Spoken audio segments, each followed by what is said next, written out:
So hi everyone, welcome back to the channel.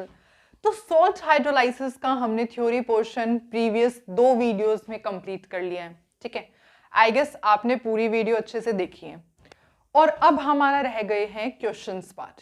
ठीक है, तो इस वीडियो में हम कंप्लीट करेंगे अपने सारे questions related to this topic और आज की वीडियो में सॉल्ट हाइड्रोलाइसिस टॉपिक को कंप्लीट कर लेंगे।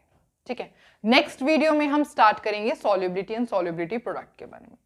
तो करते हैं start with the questions and before watching this video आपको ये पता होना चाहिए कि जो हमने प्रीवियस वीडियो में टेबल पढ़ी थी फॉर्मूलेज की, वो सब आपको फॉर्मूलेज अच्छे तरीके से लर्न होने चाहिए। उनको यूज कैसे करना है क्वेश्चंस में, आज की वीडियो में हम ये समझेंगे। ठीक है, तो लेट्स गेट स्टार्टेड। तो करते हैं स्टार्ट। देखो, सबसे पहले लास्ट वीडियो में जो हमने लास्ट में टेबल बनाई थी, मुझे ये लगता है कि आप सब बच्चों ने अच्छे तरीके से वो टेबल लर्न की है ना। उस टेबल में हमने ये फॉर्मूलेज ही लिखे थे, तो ये फॉर्मूलेज अब मैंने दोबारा यहाँ पे लिख दिए हैं। क्यों लिखे हैं?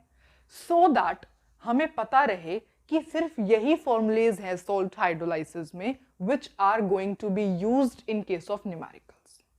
ठीक है, अब आप सोचोगे कि यहाँ पे पी के डब्ल्यू पी के ए वो वाला फॉर्मूला हमने डिराइव किया था तो वो तो नहीं लिखा। तो जब ऐसा कुछ क्वेश्चन आएगा तो हमें पता ही है इसको पी के डब्ल्यू पी के ए पी के बी में कैसे कन्वर्ट करना है, तो हम कर लेंगे। तो without any wastage of time हम स्टार्ट करते हैं क्वेश्चन से। ठीक है, तो सबसे पहला क्वेश्चन आप वीडियो पॉज करके खुद ट्राई करो और अगर आप करते हैं start with the first question. This is question number 1। देखो, पीकेबी की वैल्यू गिवन है 4.7। पीएच की वैल्यू कैलकुलेट करनी है NaCN के लिए। अब NaCN क्या होता है? देखो, NaCN एक सॉल्ट होता है। अब हमें तो नहीं पता किसका सॉल्ट होता है, ट्राई करके देखते हैं। देखो, NaCN, Na कहां से आया होगा? NaOH से आया होगा। और Cn कहां से आया होगा? HCN से आया होगा। इन दोनों को कंबाइन करने के बाद क्या बना होगा? NaCN बना होगा। अब आपको पता है NaOH क्या होता है? स्ट्रॉन्ग बेस होता है। बहुत अच्छी बात। HCN क्या होता है? HCN एक वीक एसिड होता है। तो ये जो आपके पास सोल्ट बन के आया है, ये कौन से कॉम्बिनेशन का सोल्ट है? Strong base weak acid, strong base weak acid, ये रहा। इस केस में आपको पीएच कैलकुलेट करनी है। फॉर्मूला लिखा गया है, जल्दी से पीएच का फॉर्मूला अप्लाई करते हैं और सॉल्व करते हैं। देखो, pH will be equal to, pH किसके इक्वल हो जाएगी? ये रहा फॉर्मूला, -½ log KW, ये रहा, प्लस में log C, sorry log C कह रही हूँ, log KA minus log C। Clear? Okay, ठीक है। अब P के B में हमें आंसर गिवन है, मतलब P के B की वैल्यू गिवन है, तो सबको P के उसमें कन्वर्ट कर लें। ओके, -½ अंदर ले जाते हैं, -½ ये बन जाएगा log KW, ये बन जाएगा -½ log KA, ये बन जाएगा -½ log C। -log KW किसके इक्वल होता है? PKW के। डायरेक्ट यहां पर लिखो इसको रब करके, PKW। -log KA किसके इक्वल होता है? PKA के। डायरेक्ट यहां रब करके लिखो PKA। माइनस माइनस ये प्लस log C हो जाएगा। ठीक है, ये हो जाएगा प्लस log C। PKW की वैल्यू क्या होती है? PKW की वैल्यू होती है एट रूम टेम्परेचर 14, तो यहां डायरेक्ट 14 लिखो। 2 × 7, ये क्या बच गया? यहाँ पे 7 बच गया, तो यहाँ पे रब करके हमने लिख दिया 7। अब स्पेस इतना नहीं, अगर मैं ज्यादा नीचे लिखूंगी तो फिर आई थिंक कैमरे में दिखेगा नहीं, इस वजह से हम यही सॉल्व कर रहे हैं। और मुझे मतलब आई गेस आपको समझ में भी आ ही रहे हैं, है ना। PKA की वैल्यू क्या है? आपको PKA की वैल्यू आपको गिवन नहीं है, पर आपको PKB की वैल्यू गिवन है। तो देखते हैं, एक रिलेशन हमने पढ़ा था, वो क्या था कि PKA प्लस PKB किसके इक्वल होता है? 14 के इक्वल होता है। याद है ना आपको ये? ठीक है, PKA की वैल्यू यहां से कैलकुलेट कर सकते हो, बिल्कुल कर सकते हो। PKB की वैल्यू क्या गिवन है? 4.7, तो ये क्या हो जाएगा? 14 - 4.7, और 14 - 4.7 किसके इक्वल हो जाएगा? दैट इज 14 - 4 9.3 के इक्वल हो जाएगा। PKA की वैल्यू आपने कैलकुलेट कर ली 9.3, बहुत अच्छी बात। पी के ए की जगह क्या पुट करो 9.3। सी कंसंट्रेशन क्या गिवन है 0.5, डायरेक्ट यहां पुट करो 0.5 और इसको अब मैं कर देती हूं रब। लॉग 0.5 को सॉल्व करते हैं। लॉग 0.5 मतलब 5/10। Log a divide by b इसका मतलब log 5 माइनस log 10। log 10 किसके इक्वल होता है 1 के, डायरेक्ट यहां 1 पुट करो। log 5 किसके इक्वल होता है 0.6 के, तो यहां पे क्या पुट करो log 5 की जगह 0.6 और 0.6 माइनस 1 आंसर आएगा आपका, जैसे 0.69 समथिंग होता है तो आपका माइनस 0.30 कुछ आंसर आ जाएगा इसको सॉल्व करने के बाद। ठीक है, तो डायरेक्ट log 0.5 की जगह आपने वैल्यू क्या कैलकुलेट कर ली माइनस 0.3। अब आपके पास कुछ भी नहीं बचा है कैलकुलेशन के अलावा, इसको आपको सॉल्व करना है। ठीक है, तो देखो क्या करो, यहाँ पे ऐसे कर लो 7 प्लस में हाफ, ये क्या हो जाएगा 9.3 माइनस 0.3। 9.3 माइनस 0.3 क्या बच गया, ये क्या बच गया आपके पास 9, इसको डायरेक्ट यहाँ पर क्या पुट करो 9, मतलब ये क्या हो गया 9/2। 9/2। अब आपके पास ये आ गया।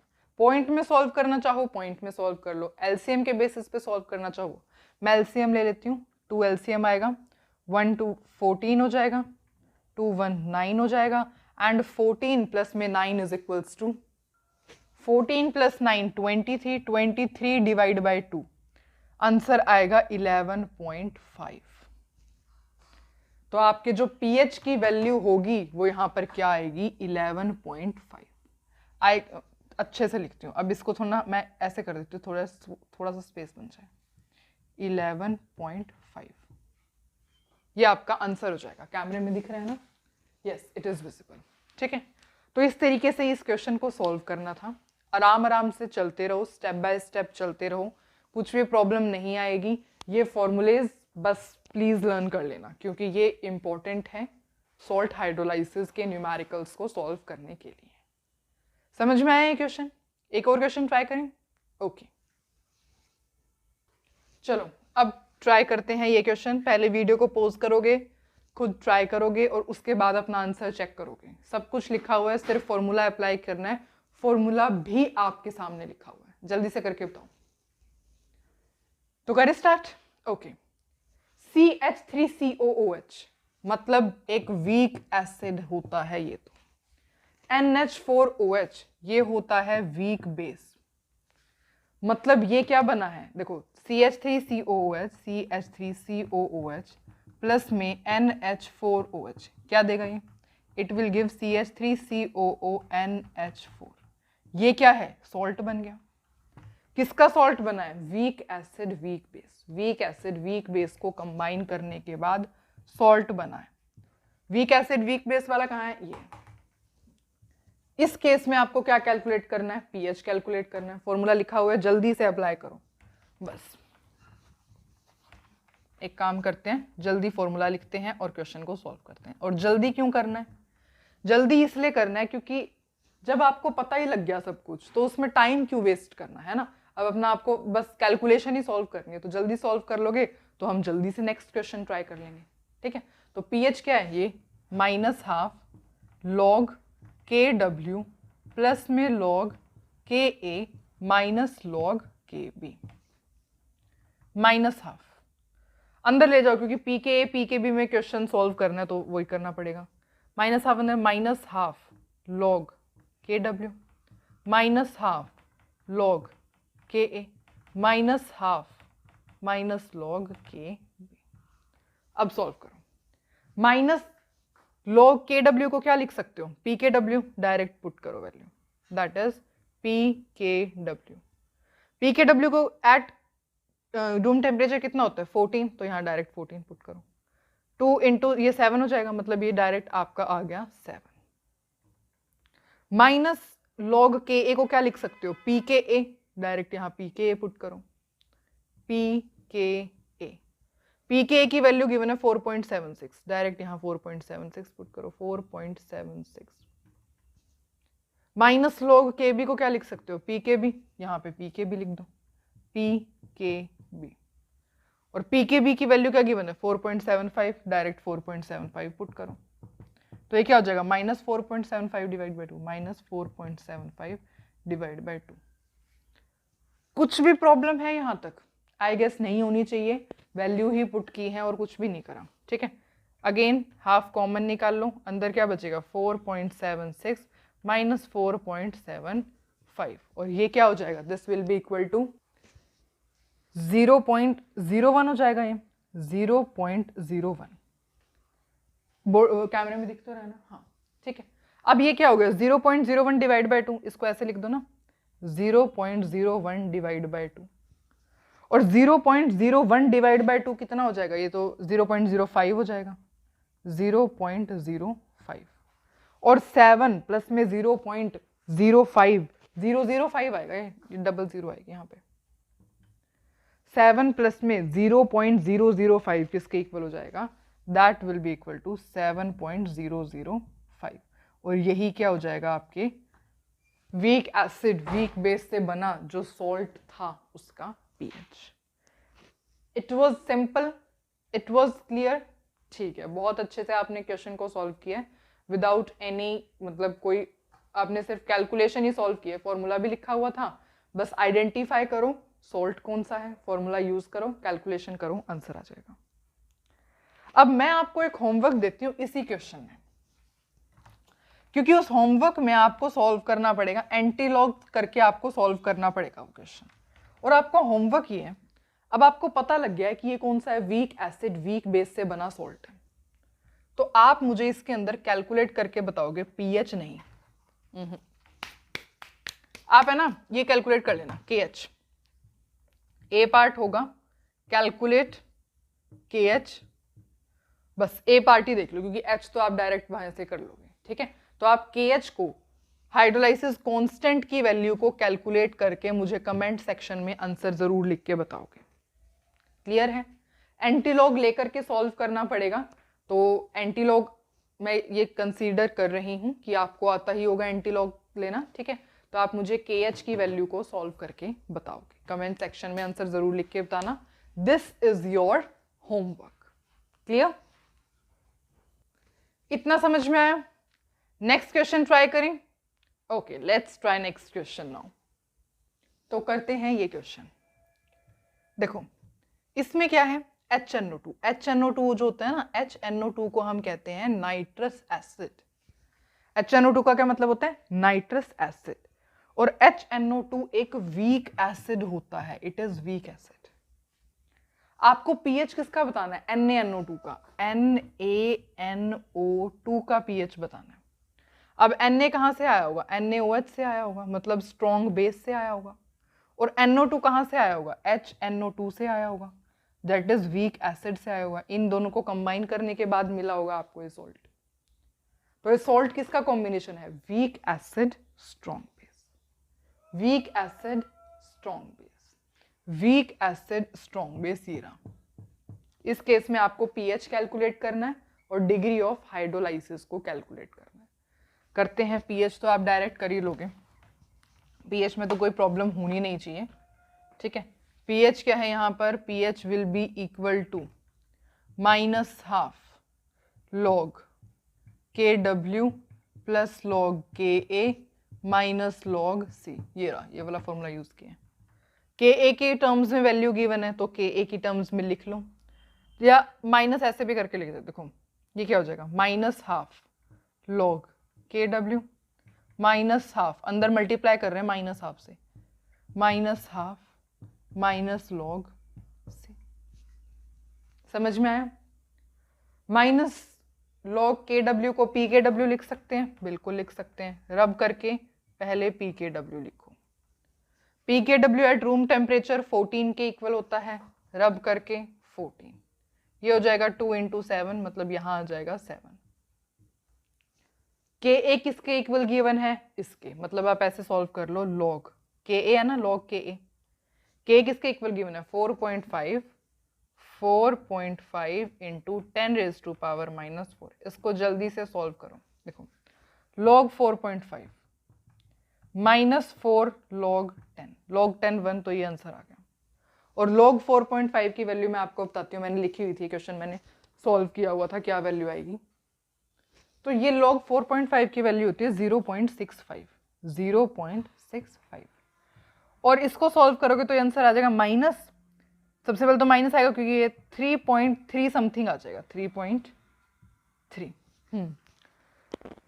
तो यहां पर आपका आ गया अप्रोक्सीमेट, इसके इक्वल आ जाएगा log इसकी वैल्यू, मतलब ये है ना। तो log के ए की जगह आपने क्या पुट कर दिया, -3.3। ठीक है, तो इसको मैं रब कर देती हूँ, माइनस माइनस प्लस, तो यहाँ डायरेक्ट क्या आ जाएगा 3.3। कंसंट्रेशन कितनी गिवन है 0.04, यहाँ पे पुट करो, log C को सॉल्व कर लो, log C की जगह कंसंट्रेशन क्या गिवन है 0.04, 0.04। इसका क्या मतलब है 4 डिवाइड बाय 100, 4 डिवाइड बाय 100 किसके इक्वल हो जाएगा, log 4 माइनस log 100। log 100 को क्या लिख सकते हो 10⁻², किसके इक्वल हो जाएगा, ये 2 आगे आ जाएगा, ऐसे हो जाएगा। log 10 किसके इक्वल होता है 1 के, तो डायरेक्ट यहाँ क्या आ जाएगा -2। 4 को क्या लिख सकते हो log 2 का स्क्वायर, 2 यहाँ पे आ जाएगा, 2 आगे आ जाएगा। और log 2 की वैल्यू क्या होती है, log 2 की वैल्यू होती है 0.3, यहाँ पे 0.3 पुट करो, इनटू में 0.3, इसको सॉल्व करोगे क्या आएगा 0.6, ये क्या आ गया 0.6 माइनस 2, और 0.6 माइनस 2 किसके इक्वल हो जाएगा -1.4 के।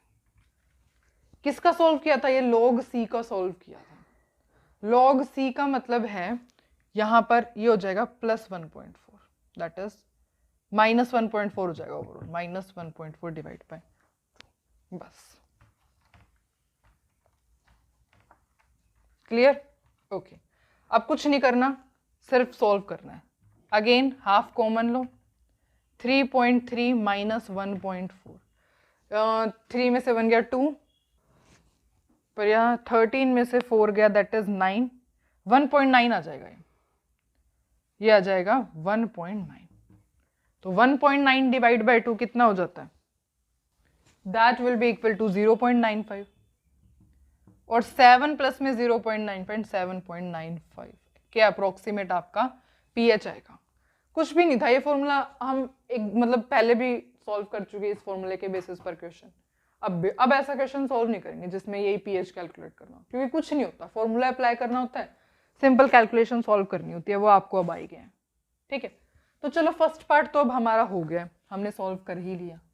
अब मेन बारी आती है डिग्री ऑफ हाइड्रोलाइसिस के लिए, उसके अंदर भी बारी क्या है, डिग्री ऑफ हाइड्रोलाइसिस, ये रहा फॉर्मूला, पुट कर लो। H किसके इक्वल है, H is equals to √ KW divide by KA into में C। KW का वैल्यू क्या होती है, KW की वैल्यू होती है 10⁻⁻14। KA की वैल्यू कितनी है, ये गिवन है 4.5 इंटू 10⁻⁻4, और कंसंट्रेशन कितनी गिवन है 0.04, 0.04। अब इसको सॉल्व करना है। ओहो, अगेन इतनी बड़ी कैलकुलेशन, मुझे सबसे वो काम लगता है कैलकुलेशन का, √ लेकर के तो बिल्कुल ही। चलो करते हैं, हम ट्राई करते हैं जितना हो पाएगा। 1 मिनट रुको, पहले ये 10⁻⁻4 है ना, ये ऊपर ले जाओ।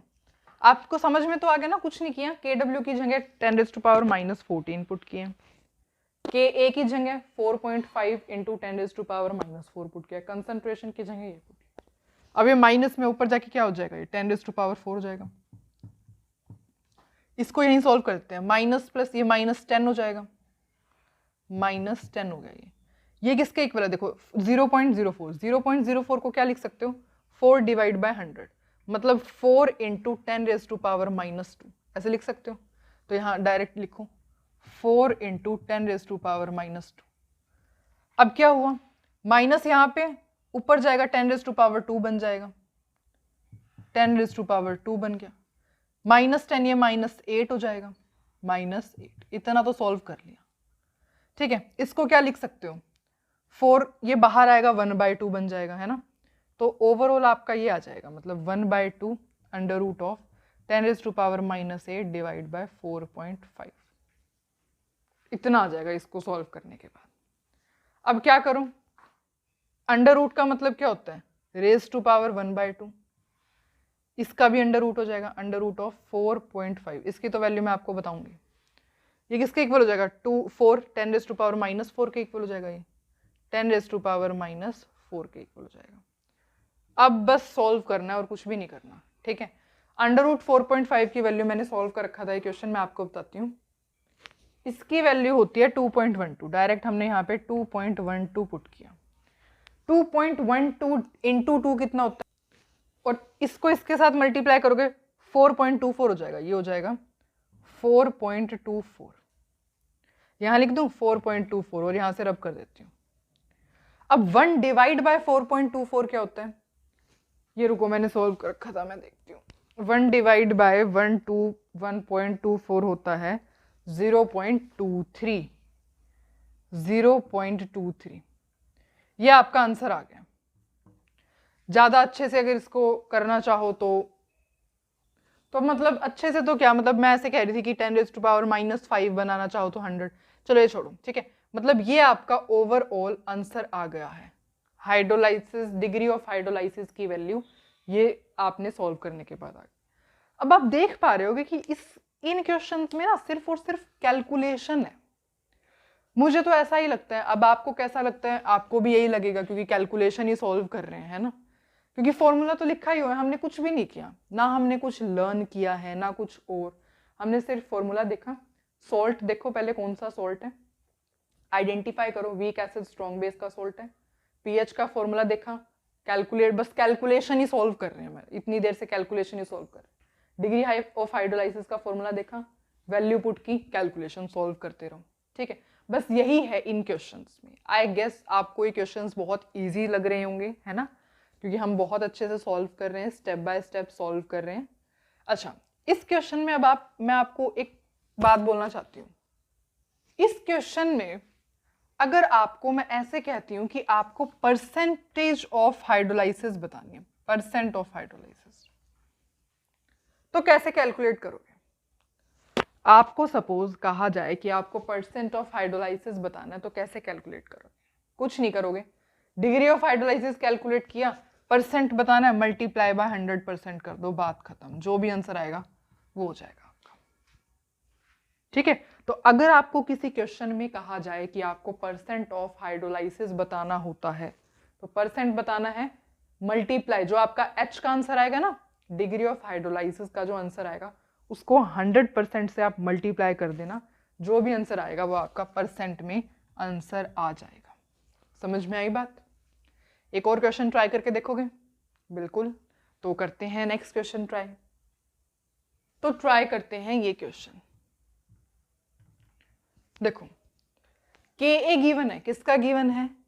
CH3COOH, मतलब ये एसिटिक एसिड का गिवन है, which is weak acid, we know. Ka की वैल्यू क्या है? 5 × 10⁻⁻5।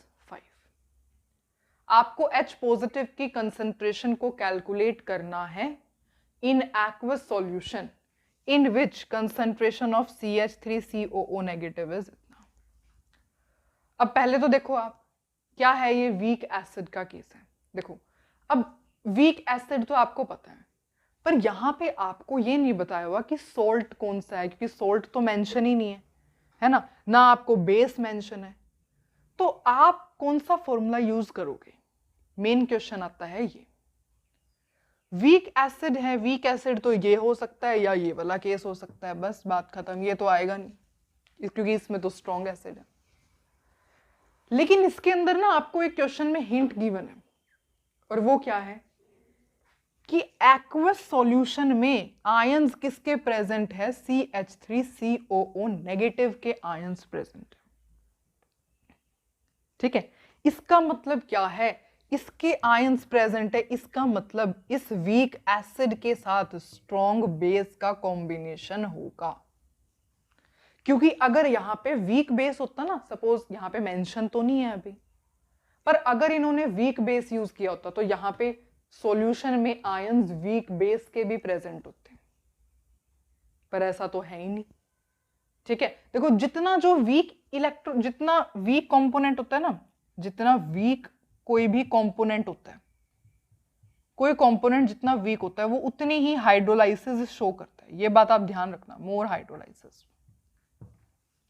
जो जितना वीक होगा उसकी हाइड्रोलाइसिस उतनी ज्यादा होगी। तो अगर मैं आप जनरली अगर हम इस क्वेश्चन के अलावा बात करते हैं, इस क्वेश्चन को छोड़ के अगर हम बात करेंगे ना कि इन तीनों कॉम्बिनेशन से बताओ किसकी हाइड्रोलाइसिस सबसे ज्यादा होगी, तो सबसे वीक कंपोनेंट किसके पास है? इसके पास है।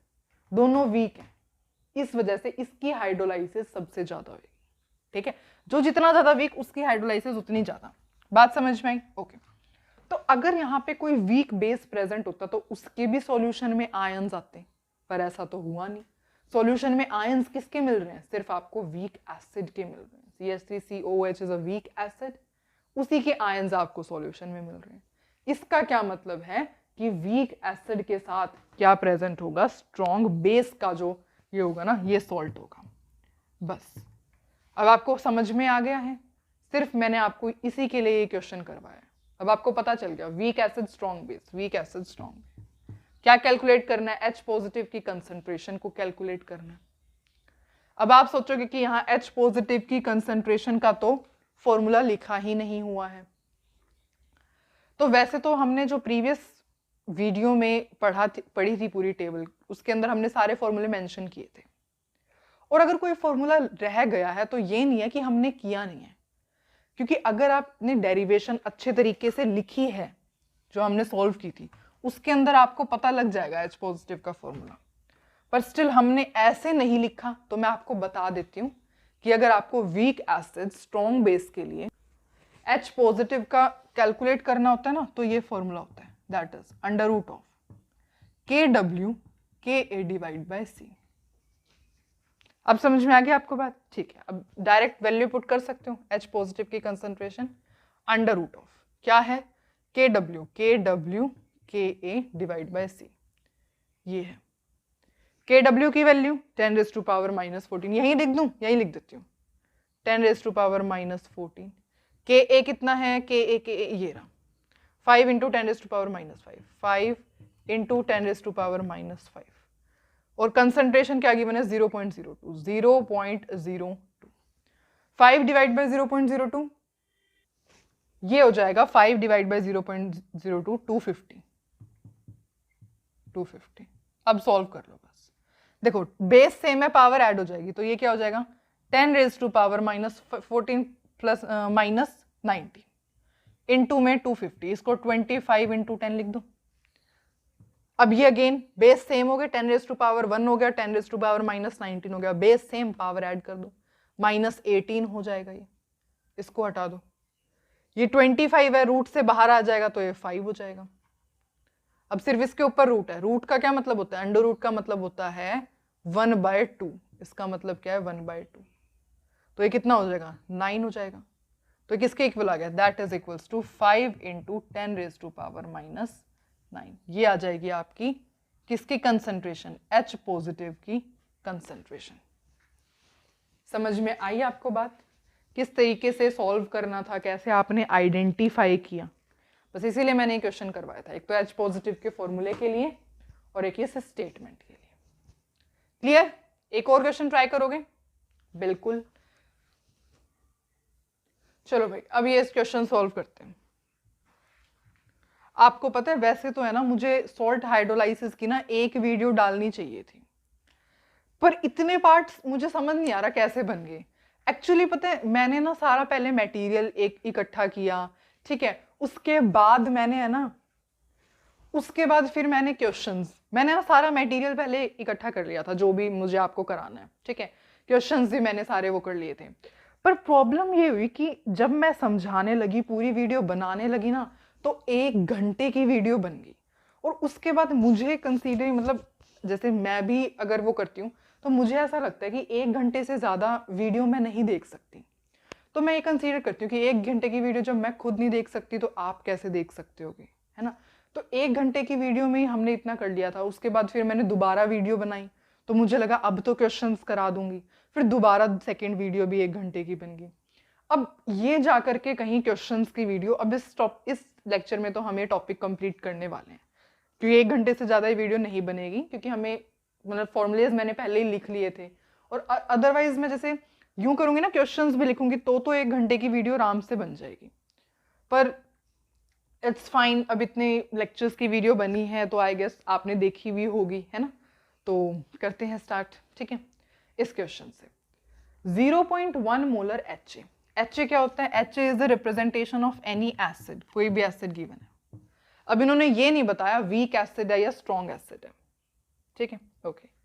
Is titrated against 0.1 molar NaOH, NaOH यहाँ पे आपने बेस ले लिया जो कि कैसा है? स्ट्रॉन्ग बेस है। आपको पीएच निकालना है एट एंड पॉइंट, मेन चक्कर आएगा एंड पॉइंट का, अभी हम देखेंगे एट एंड पॉइंट, ठीक है। देखते हैं, देखो अब क्वेश्चन ये उठता है कि स्ट्रॉन्ग बेस तो है, अब ये एसिड क्या होगा? स्ट्रॉन्ग एसिड लिया होगा, वीक एसिड लिया होगा? तो कुछ बच्चों को तो आंसर अपने आप पता लग गया होगा। हमने पढ़ा था कि स्ट्रॉन्ग एसिड और स्ट्रॉन्ग बेस का हाइड्रोलाइसिस कभी नहीं होता है ना, ऐसे सॉल्ट का हाइड्रोलाइसिस नहीं होता है, किया था ना हमने सब। इसका मतलब ये एसिड स्ट्रॉन्ग तो नहीं हो सकता, इसका मतलब ये एसिड कैसा है? ये एसिड है वीक एसिड।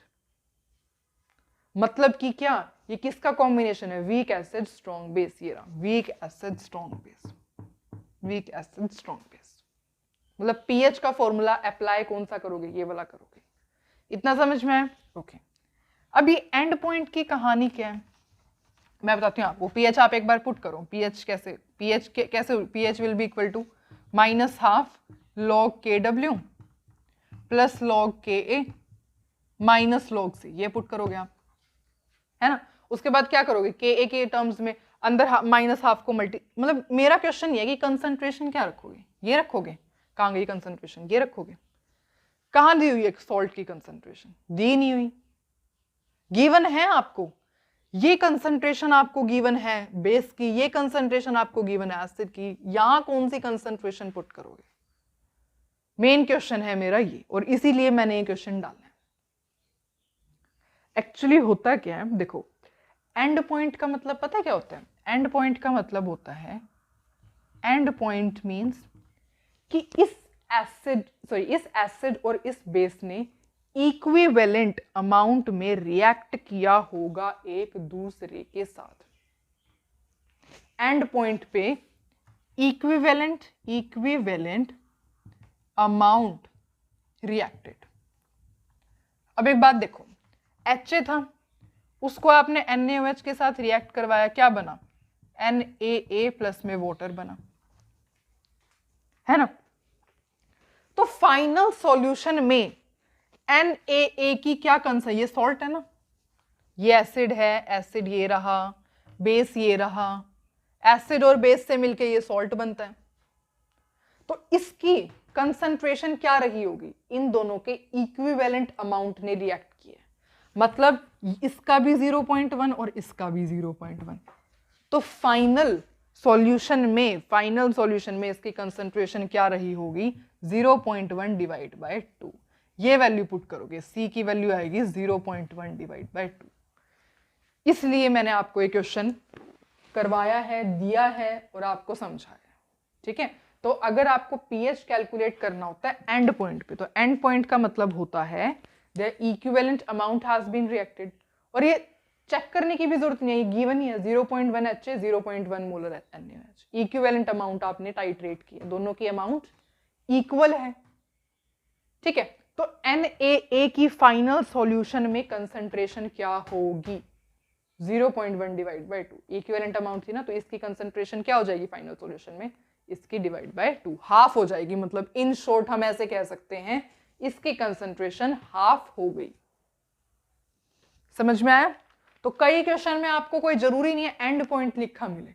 मैंने एक क्वेश्चन देखा था, उसमें इक्विवेलेंस पॉइंट भी लिखा हुआ मिला था, यहाँ पे इक्विवेलेंस पॉइंट, उसका भी सेम मतलब है, सेम कहानी यहाँ वाली, ठीक है। तो एंड पॉइंट लिखा हुआ हो या इक्विवेलेंस पॉइंट लिखा हुआ हो, तो कंसंट्रेशन क्या लेनी है? दोनों की अमाउंट की हाफ। क्लियर? अब तो आप सॉल्व कर लोगे, बस यही था, यही आपका जो सुनने लायक था वो यही था। अब आप खुद सॉल्व कर सकते हो विदाउट एनी गाइडेंस, ठीक है। कर आप अपनी नोटबुक में सॉल्व करोगे, मैं अपनी नोटबुक में सॉल्व करूंगी, देखते हैं किसका जल्दी से आंसर आ जाएगा। ऑल्दो मैं आपको समझाती हुई चलूंगी, ठीक है, बट स्टिल आप जल्दी से सॉल्व करके मुझे आंसर बताओ। ये क्या हो जाएगा? -12 log KW, -12 अंदर जाएगा, -12 log KA, -12 minus log c. Minus log के डब्ल्यू को पी के डब्ल्यू लिख सकते हैं, बिल्कुल लिख सकते हैं। पी के डब्ल्यू रूम टेम्परेचर पे 14 होता है, बिल्कुल होता है। कितना हो जाएगा? 7 हो जाएगा। रब करके 7 लिखो।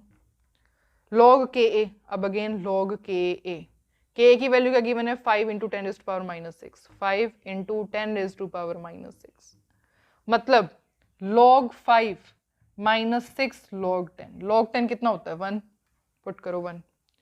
log 5 कितना होता है? 0.6।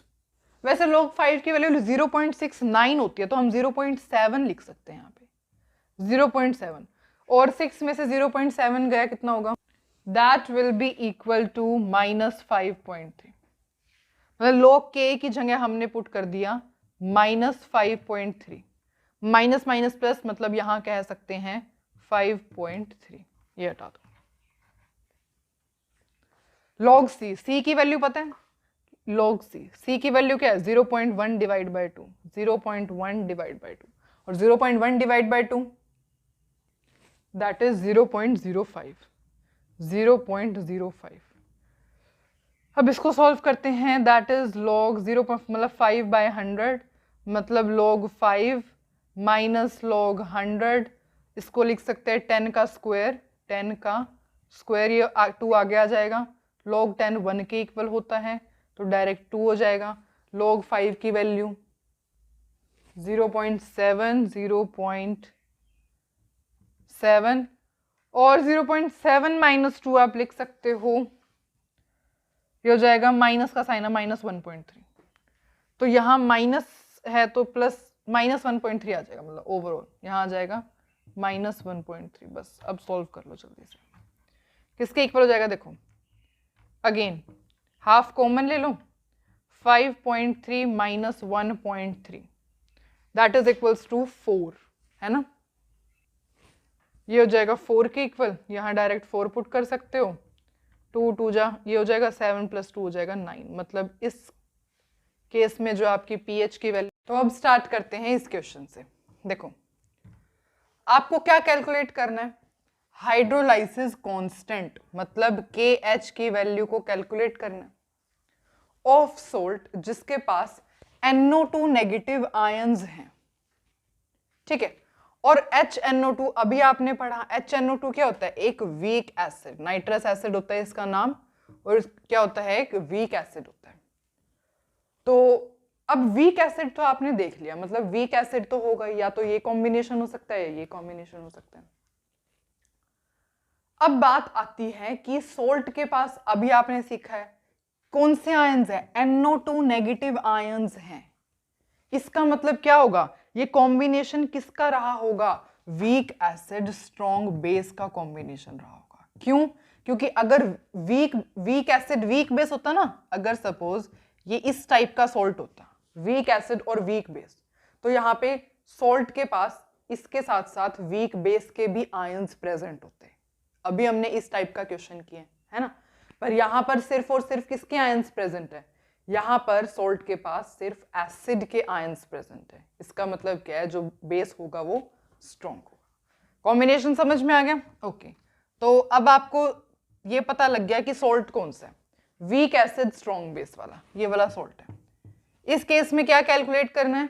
हाइड्रोलाइसिस कांस्टेंट की वैल्यू KH, बस वैल्यू पुट कर दो। KH किसके इक्वल होता है? यहाँ पर KW डिवाइड बाय में KA। KW की value 10 raise to power minus 14, KA की वैल्यू आपको गिवन है 4.5 into 10 raise to power minus 10, ठीक है।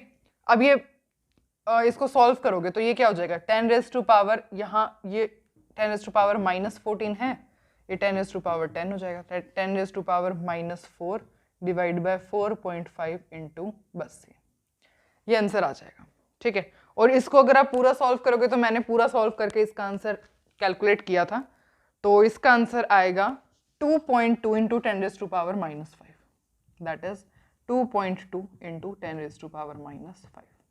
पूरा सॉल्व करने के बाद आपके पास ये आंसर आएगा। क्लियर? समझ में आया अब आपको? ठीक है। अब आई गेस आपको क्वेश्चंस पता लग रहे होंगे कैसे सॉल्व करने हैं, है ना? सिर्फ और सिर्फ फॉर्मूलेज ही हैं इस टॉपिक में, तो सॉल्ट हाइड्रोलाइसिस में सिर्फ फॉर्मूलेज ही फॉर्मूलेज हैं। डेरिवेशन हम सीख चुके हैं, तो अब बस इस वीडियो में एक लास्ट क्वेश्चन और कर लेते हैं और उसके बाद एंड करेंगे इस वीडियो को। अब लास्ट क्वेश्चन ये और प्रैक्टिस करते हैं। वैसे तो आप बिल्कुल इजीली सॉल्व कर दोगे, पर अब तक हमने फॉर्मूला यूज नहीं किया, इस वजह से मैं ये क्वेश्चन करवा रही हूँ। कैलकुलेट पीएच, पीएच कैलकुलेट करना है किसका? NH4Cl। NH4Cl क्या है? एक सॉल्ट होता है। NH4Cl is a salt. किससे मिलके बना होगा? NH4 कहाँ से आया होगा? NH4OH से आया होगा। Cl कहाँ से आया होगा? HCl से। ये क्या है? Weak base. ये क्या है? Strong acid. मतलब किसका कॉम्बिनेशन है? Weak base strong acid. ये रहा वीक बेस स्ट्रॉन्ग एसिड, इसका कॉम्बिनेशन है। और इस केस में क्या कैलकुलेट करना है? पीएच कैलकुलेट करना है। बस फॉर्मूला पुट करते हैं, वैल्यूज पुट करते हैं और आंसर निकालते हैं। देखो क्या है? PH is equals to -½ log KW minus log KB plus log C। Formula लिख दिया, वैल्यू पुट करें। ओके, -½ अंदर मल्टीप्लाई में ले चलते हैं, log KW ये हो जाएगा -½ माइनस log KB, ये हो जाएगा -½ log C। Minus log KW को क्या लिख सकते हो? PKW। पुट करो वैल्यू PKW। PKW की वैल्यू क्या होती है रूम टेम्परेचर पे? 14, डायरेक्ट 14। तो यहाँ पे क्या आ जाएगा? 7, तो डायरेक्ट यहाँ पे हमने 7 लिख दिया। KB, KB कितना गिवन है आपको? देखो log KB कितना गिवन है? 1.6 इंटू 10⁻⁻⁵ 1.6 इंटू 10⁻⁻⁵। सॉल्व करो, क्या आ जाएगा? log 1.6 minus 5 log 10। और log 10 हमें पता है किसके इक्वल होता है? 1 के इक्वल। हटाओ यहां से। log 1.6 मैंने सॉल्व किया था क्वेश्चन, रुको मैं बताती हूँ अभी। log 1.6 is 0.2। तो ये कितना हो जाएगा? -4.8 है ना। अब आपने किसकी वैल्यू कैलकुलेट कर ली? अब आपने वैल्यू कैलकुलेट कर ली है log KB की। कितनी आई? -4.8। ठीक है, तो यहाँ पे माइनस पुट करेंगे, माइनस माइनस प्लस माइनस का ही आएगा ओवरऑल, -4.8 लिखा जाएगा यहाँ पे। यहाँ पे क्या हो गया? -4.8। कंसंट्रेशन क्या गिवन है? 0.1 log 0.1। log 0.1 कितना होता है? 0.1 का मतलब 1/10। 1/10 मतलब क्या? log 1 minus log 10। log 1 किसके इक्वल होता है? 0 के। log 10 किसके इक्वल होता है? 1 के। तो 0 - 1 -1 मतलब यहाँ क्या आ जाएगा? माइनस प्लस हाफ आ जाएगा, +½ अब बस सॉल्व कर लो। 7, अब यहाँ कैसे कॉमन लेंगे? तो ऐसे ही सॉल्व करना पड़ेगा। देखो ये क्या हो जाएगा? 2.4 और ये क्या हो जाएगा? 7 माइनस 2.4 प्लस में 0.5। अब इसको सॉल्व करने के बाद हमारा आंसर क्या आता है? इसको सॉल्व करने के बाद हमारा आंसर आएगा 5.10। तो इस तरीके से हमने, कैमरे में दिख तो रहा है ना ये? मैं थोड़ा सा ऊपर लिख देती हूँ, नहीं दिख रहा होगा। ये क्या है? 7 माइनस 2.4 प्लस 0.5। 7 माइनस 2.4 प्लस 0.5 और इसको सॉल्व करने के बाद आपका आंसर आएगा 5.10। अब दिख रहा होगा आई गेस। तो this was all about the today's lecture. सारे क्वेश्चंस हमने सॉल्व किए। एक क्वेश्चन है जो 2009 में आया हुआ था, वो मैं आपको होमवर्क के लिए दे रही हूँ। इजी क्वेश्चन है, ट्राई करना, आप खुद सॉल्व कर पाओगे। तो सबसे पहले उसका स्क्रीनशॉट लोगे, उसके बाद हम वीडियो को एंड करेंगे। So this was the question जो कि आपका 2009 में आया हुआ था, नीट 2009 में। ठीक है, जब उसको नीट बोलते भी नहीं थे। क्लियर? तो आई होप आपको सारे क्वेश्चंस अच्छे से समझ में आए। सॉल्ट हाइड्रोलाइसिस का अब हम पूरे तरीके से कह सकते हैं कि टॉपिक कंप्लीट हो गया है। ठीक है, हमने कोई भी चीज नहीं छोड़ी, हर चीज डिस्कस की, क्वेश्चंस प्रैक्टिस किए, सबकी डेरिवेशन सॉल्व की। ठीक है, चारों टाइप ऑफ सॉल्ट के बारे में हमने पढ़ा। I guess it's completed now, और आपको समझ में आ गया।